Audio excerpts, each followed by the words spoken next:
Hey, it's your girl Abby, aka New Age Coach here, and I am lighting the way for those on their way to the light. To my soul vibers, that is those of you who are already subscribed, thank you. Anyone new just tuning in, welcome. On this channel, we talk all things self and soul development, so if you like that vibe and want to join the tribe, hit subscribe.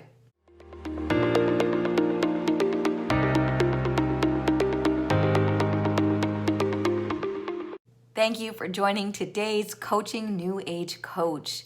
This segment was designed to introduce you to amazing, fantastical human beings doing their thing, lighting their own way as well, so that they can also light the way for so many of us. I don't know everything. You don't know everything. But what we do know is that we don't know. And together, through hearing different stories, different journeys, it instills that hope that we are not alone and we've got this and we're in it together. And I cannot wait to introduce today's guest, who is going to remind us that there is so much love in this world, in this universe, and also that there's so much more than love. Let's go. Hello, everyone. We've made it into the video with none other than Heather Richmond. And I will be putting Heather's information, all the info you need, in the description box below, as always, so you can check out this fantastical human being. But Heather is a YouTuber, a fellow YouTuber. She's a podcaster. She is a writer and an author. And she's more than that too. She's a high vibrational storyteller. She's a holder of lost knowledge. She's also a QHHT practitioner, which is like the biggest thing. And we're going to get into that. She is a whole bunch of beautiful things we're going to get into. But guess what? Her biggest superpower is. It's that she's a human going through this journey that we're all going through together. And that's exactly what this series is about, is to talk about that human aspect, your own experience, and sharing that with us. And I'm so excited to have you here. So thank you for joining. And why don't you start by just telling the audience a little bit about yourself and kind of what it is that you do? Yeah, absolutely. Thank you so much for having me here and giving me an opportunity to share and connect. So yeah, I think you pretty well. I feel like at this point, labels are sort of superfluous just because I don't even know. Yeah, it's like the existential question, who am I? That's yeah, it's pretty much at this point, I'm doing, what needs to be done and going where I'm called to go and learning more every day. But yeah, I would say the bulk of what I do is I am a QHHT practitioner. That's Quantum Healing Hypnosis technique, if anyone is not familiar with that. And then I do some other hypnosis modalities just that I've personally written as well.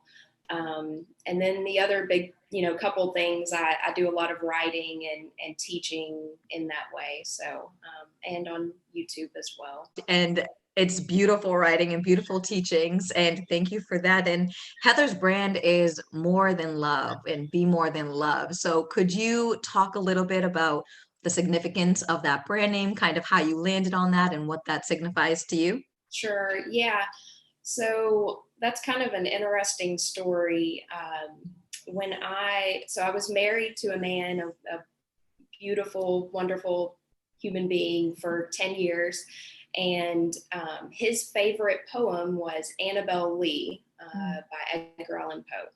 And there's a line in there that says, and now that poem just has a total another significance Layers. for another level. But there's a line in there that says, we loved with a love that was more than love. Mm-hmm. And I got that as a tattoo when I finished grad school.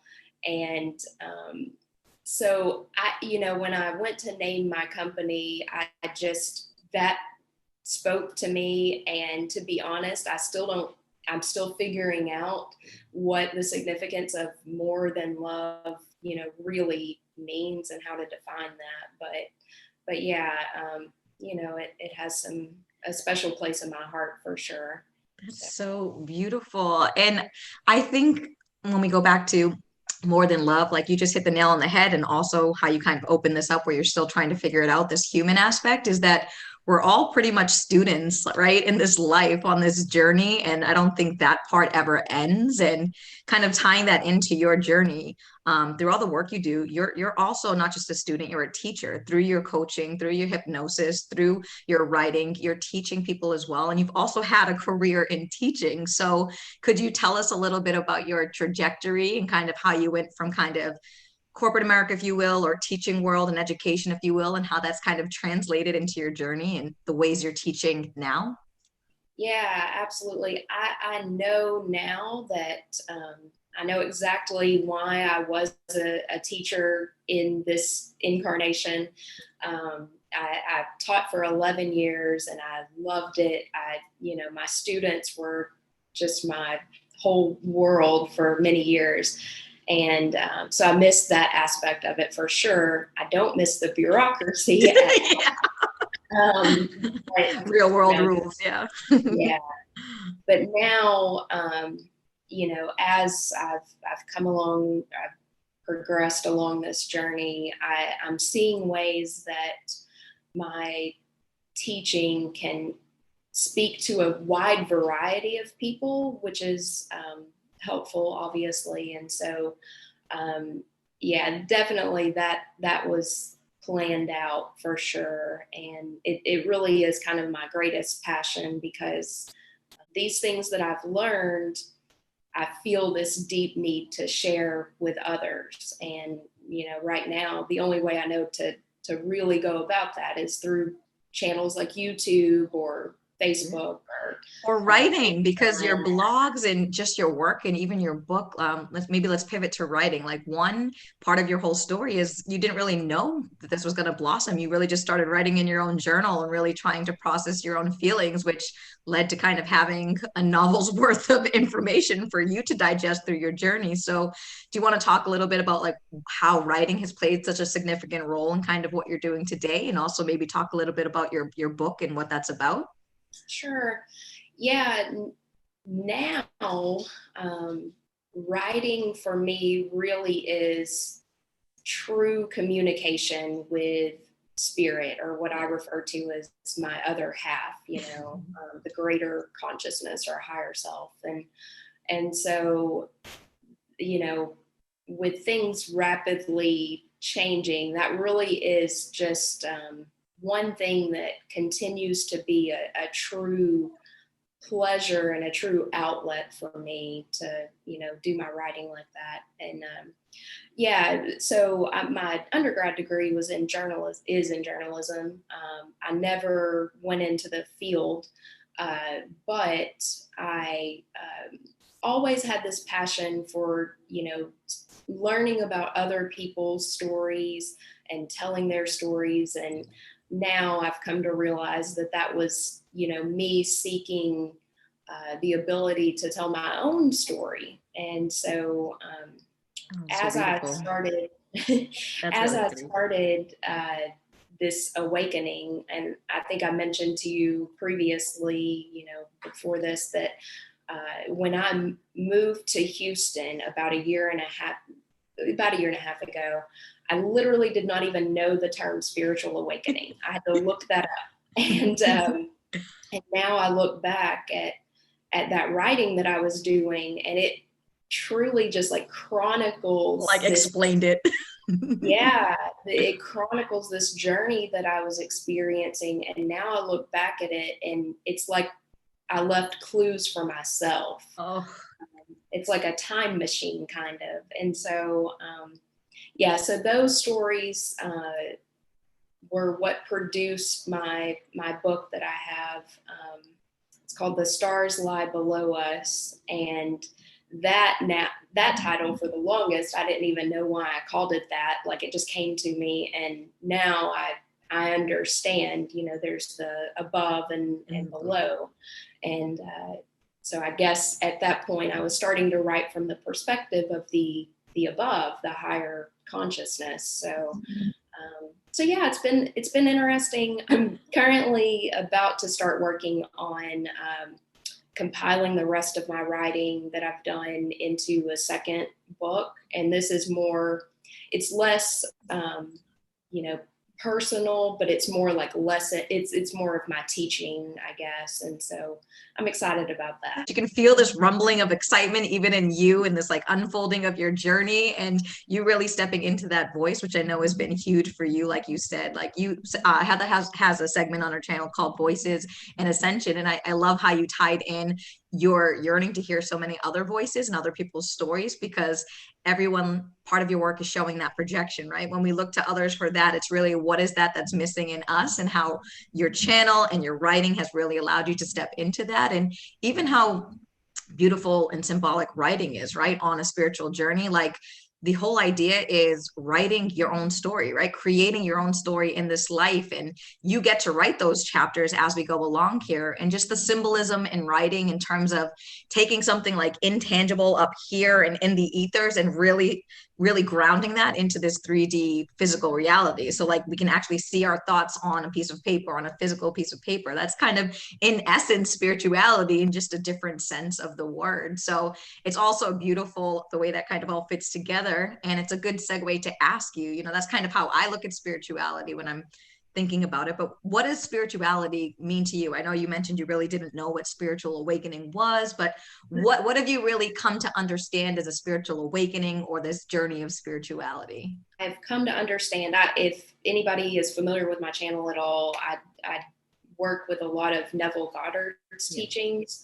And so I really identify with the idea of the promise, which is, you know, the Bible, as an aside, when I speak about the Bible, scripture, all of that, truly has nothing to do with religion.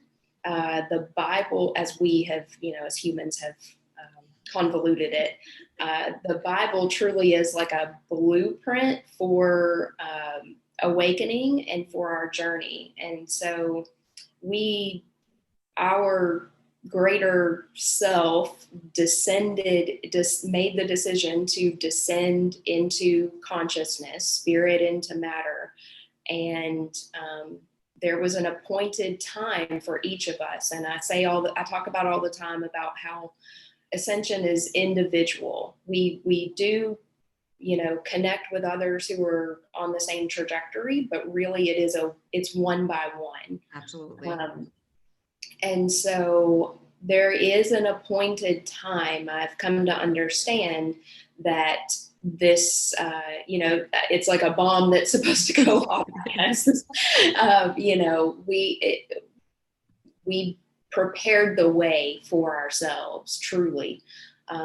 To give like kind of a tangible example, not only my writing, the book that I compiled, but things like I mentioned the tattoo that I got when I finished grad school. I had one before, which I got when I was like in my early 20s, and it's a dove on my shoulder, which has some deep. Yes, of course. Yeah. And when I got the tattoo, when I finished grad school, over the next year, I got 15 more. And I look back now, like this one, for example, says, I am. I did not know what that meant when I got it. Oh my gosh, I'm obsessed. You know, that's crazy. I feel the same way about tattoos. Like I actually 100% agree with you. I have a tattoo right here, which I've talked about before on my channel, but it's PACE, it's PACE. And I honestly, there are these moments in time where something's like a synchronicity to you, where you know it's meaningful, you just might not know exactly what it means. And when I got this, I did it at the time, me and my best friend got it. And of course it meant something at that time because it stands for positive attitude changes everything.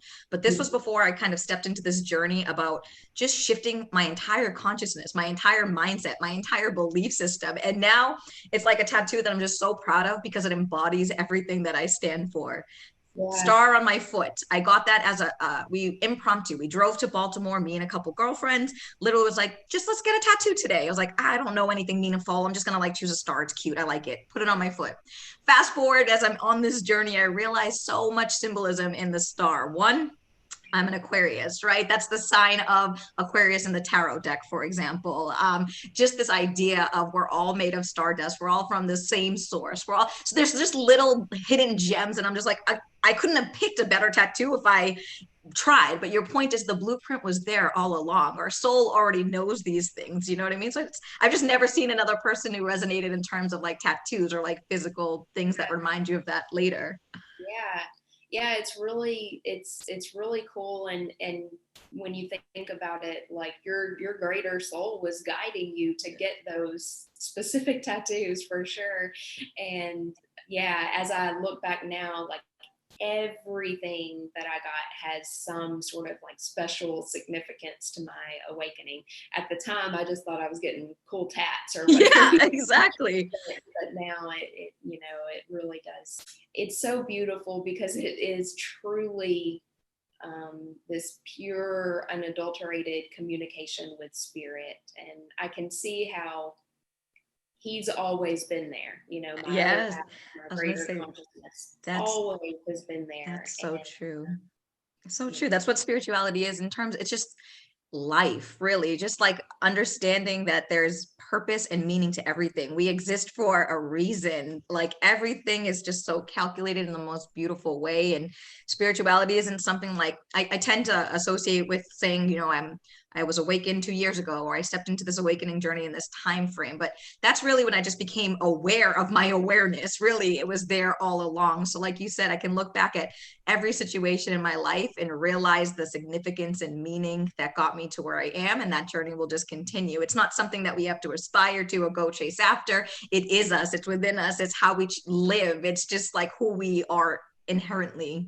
Like I just keep doing this because it's like these bringing these kind of ethereal ideas and concepts and really just embodying them. That's what it is. So whether it's through a tattoo, whether it's through writing, whether it's through poetry, whether it's through your career, whether it's through being a mother, it's just these different ways that we embody the way that spirituality exists to each and every one of us. That's our own journey. That's why it's so unique for every single person on this path. And that's why I love doing these segments to learn how it manifests, if you will, for other people on their path. yeah, absolutely. And I'll add something there. It just came to me and I feel called to share it, that names of like your own name and then names of important people in your reality are like, if you look up the name meanings, your whole world just kind of opens up, and you can see in that way too that, you know, it's always been a communication.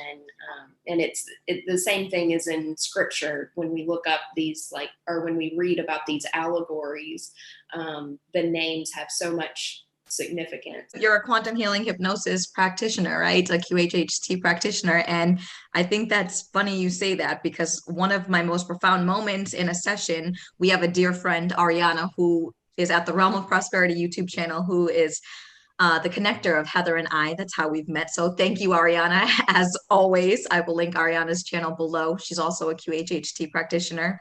I had a session with Ariana, and one of the questions I brought to the table is what is in a name? Like, what does a name mean? And it's, you hit the nail on the head. And basically, one kind of explanation is everything's energy, everything's vibration, right? So even the vowels and the way that you speak your name has certain frequency and tonalities to it, that saying your name or someone saying your name has healing properties for whatever that person needs for that specific vibrational situation that they're in. So literally having someone just speak your name is healing, right?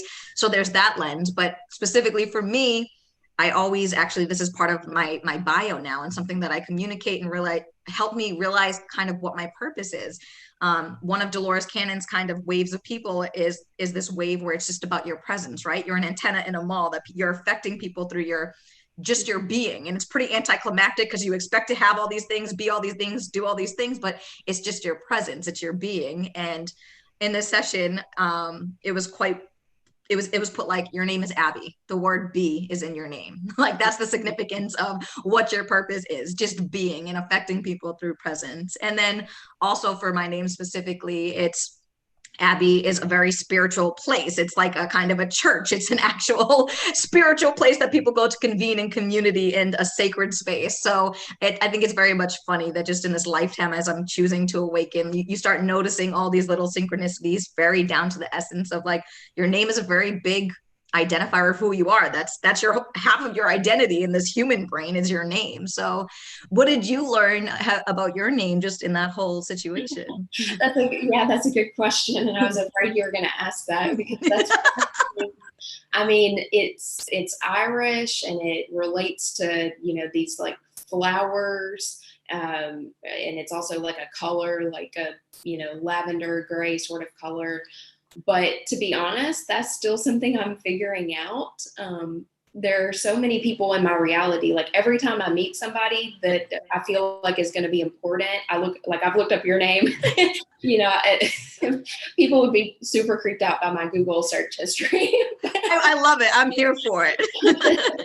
But yeah, it's like I know all of these like significances of other people in my reality, but the thing about my own name, I'm still unraveling that for sure. Yeah, but I'm just hearing this consistent message, which is a message for everyone watching too. It's like that's the catch 22. You don't have to figure it all out or know it all or have those answers either. That's part of the journey. So the fact that you have awareness to realize that you don't have that answer, and to realize the importance of the people in your life, your surroundings, and looking at everything as learning opportunity, that is what the journey is. And I get made fun of all the time with people close to me, like my boyfriend. Like it could be the most mundane of something that happened. Like I could be washing the dishes the other day and something happened where like a dish broke, and I was like, oh no, like what is this supposed to teach me, right? And he's like, but you hit it on the wall, the dish broke. And I'm like, but no, you don't understand everything from the most mundane detail to the people that we meet to this all carries weight. This all carries a message. It all carries something for you to learn.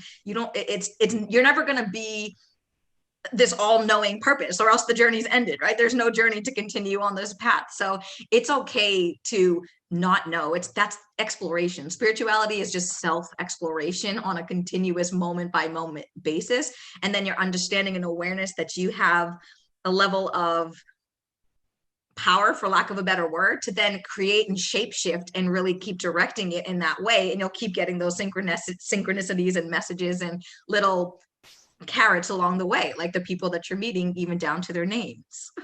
Yeah, as we continue down this path and evolving, one thing is that consciousness seeks to reduce entropy.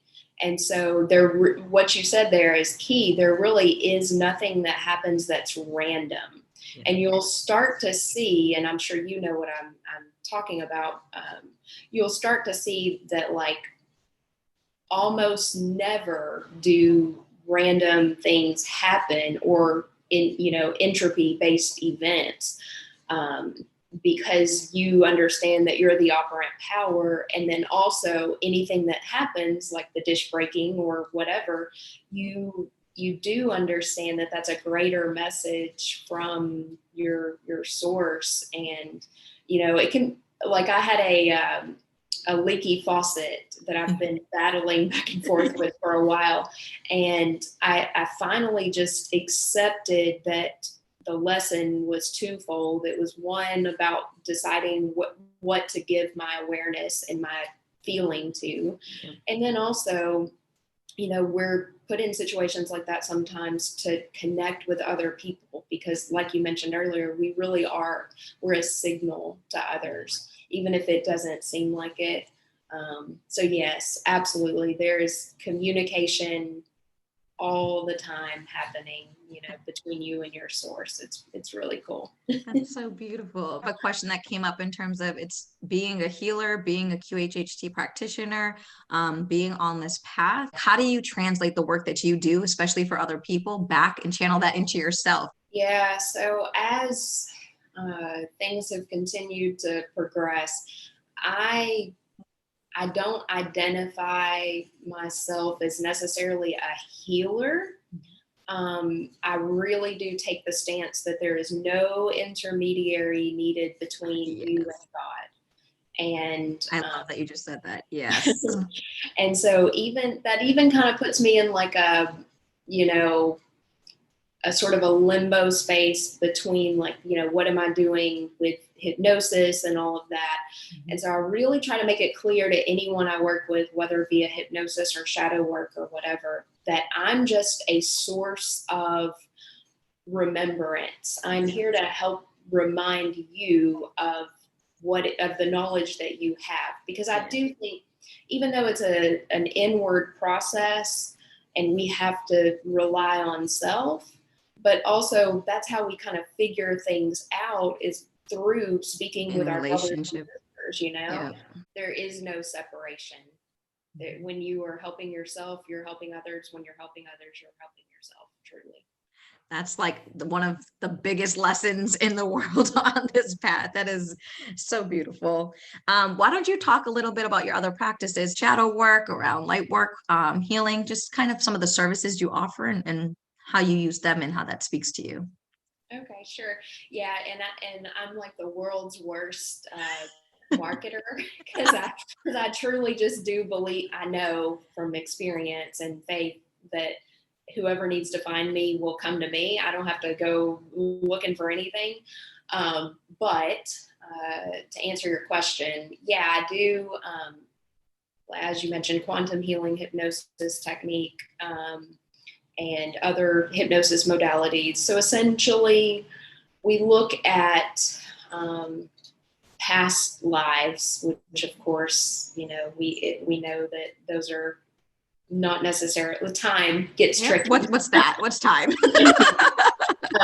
But we look at whatever the subconscious wants to show the client, you know, whatever that may be. And then the client brings in questions that they have to ask directly, you know, to the higher self. I've worked with some people in that way that it truly does serve, and for me personally too, it serves as like this opening up the gateway so that you can do all of that on your own. I guess that's the best way to put it. With shadow work, that has sort of evolved into, because in truth, what we're doing here, this whole life is shadow work. that like in tangible ways, that's what this is. That's the whole point of the experience. Yeah. So you don't need anybody to tell you how to do that. But what it's evolved into for me is helping people, taking teachings of people like Neville Goddard and just, you know, scripture, and teaching others or reminding them how to create their own reality. I work with people on, you know, how to subconscious reprogramming, you know, changing their inner dialogue so that it's then manifested in their reality. And that, you know, really has become a passion of mine, because I know that we're held down not by any outside nefarious forces. Exactly. We're held down by our own minds and those limitations, or what we perceive to be limitations. Yeah. And so it really does start with like saying, even if you don't believe it, you know, these affirmations, speaking over your life. Yep. And the more you say it, the more you're gonna believe it. So yeah, and lucky for us and you guys watching, we have an amazing recommendation outside of Heather's book. We know a wonderful affirmation book called 365 Days to Self-Prosperity. So I will link that below. It has been so helpful in reprogramming some of my own beliefs about worthiness, money, abundance, prosperity, and all the ways to have that internally, so that externally that will reflect as well. Some of the services you provide when you're doing that work yourself, it's obviously very challenging work. That's what life is, right? Trying to dissect what these lessons are. It's not like the smoothest, easiest road. Outside of like that lens, what would you say is the most challenging thing about your line of work or this journey? What are some of the challenges you've faced on your path? Well, at the moment, kind of like we spoke about before we started recording, and I don't mean this to sound funny or melodramatic or whatever, but truly it is sort of the idea of figuring out how, it's like I'm relearning in some ways how to be human. Yeah, like, 100% no. Trying to figure out like what my day-to-day looks like at this point. So that's something I'm trying to figure out right now. And, you know, through conversations like these and conversations with my clients, and, you know, that is, we're all figuring it out together. I know that for sure. That is That's truth. We were joking about being human and going into the world, something as simple as like time management, calendar management, task, basic like functionality of what I need to do and where I need to be. It's definitely been challenging on a lot of levels, and that's part of the unlearning process too. So all of what you're going through is normal. There are so many different kind of symptoms, if you will, of this path, and just you're right where you're supposed to be, and it's all beautiful and divine. And again, just the important message is there's a message in all of it for you if you're ready to look at that. Absolutely.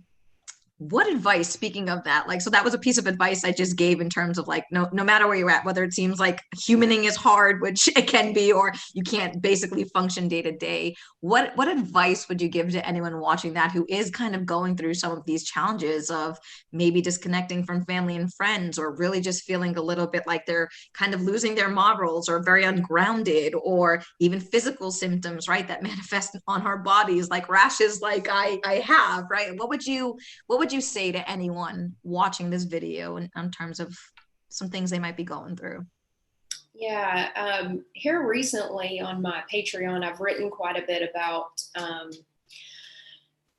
the idea that you may feel at times like you're losing it, and I've seen that happen with a few people in my reality recently. And I know for sure that that's a reflection of some deeper concerns that I might have that I'm sort of like working through. Those people are called in for that reason.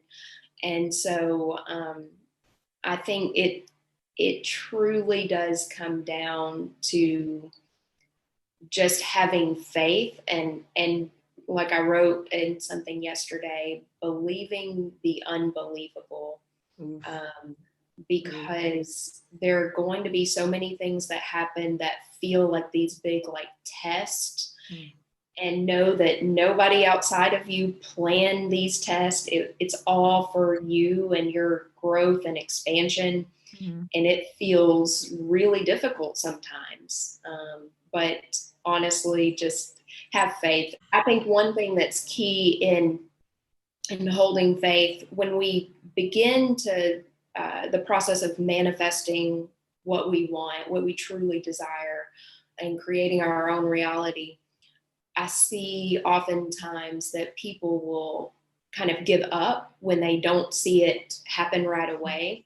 And so I do hope to remind people that because of the curvature of time, there's everything that can be imagined has already happened in the higher planes. Mm-hmm. And so it's just a matter of Oh, time waiting for it to become made manifest in your physical reality.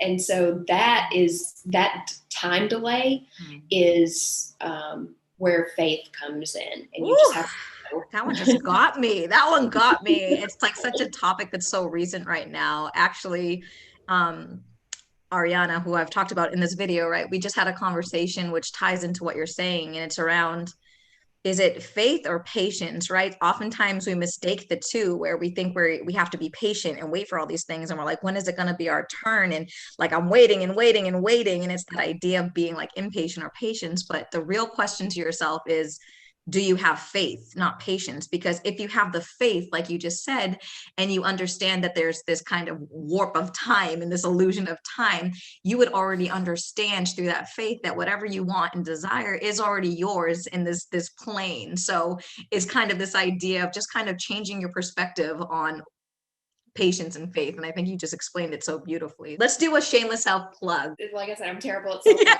Probably more than anything, if I did have to plug myself, I would say I would love for anyone who feels called to check out my Patreon.